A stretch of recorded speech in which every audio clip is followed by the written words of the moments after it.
Hi everyone, welcome to Delphi 101. On this channel, I'll be teaching you how to code using Delphi Sim, one of the most powerful programming languages out there. Whether you're a complete beginner or looking to brush up on your skills, you've come to the right place. Today we'll be starting with the basics and creating our very first Delphi application. So, first things first, let's open up Delphi 10. Once you've installed it, you'll see this little pop-up.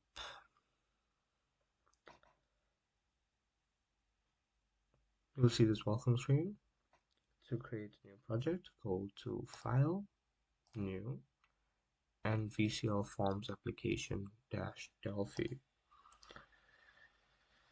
This option sets up a new visual component library project, which is perfect for Windows. So you'll be greeted with a blank form.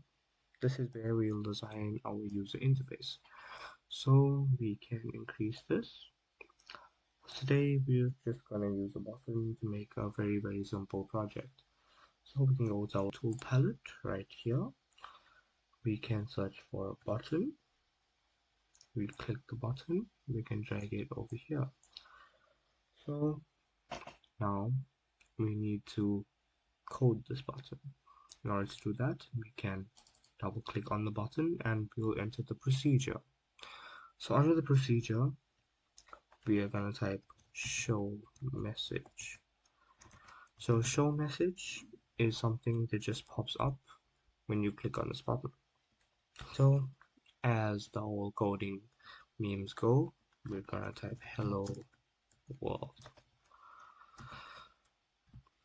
and close quotes, close brackets, and semicolon to end off the code. So the quotes are there because it is not a variable, it's text. So if we go back to our design, we see our button here. To run the project, you click the green play button right over there. Once it runs, if we click the button, the show message hello world pops up. And there you have it. You've just created your first Delphi application.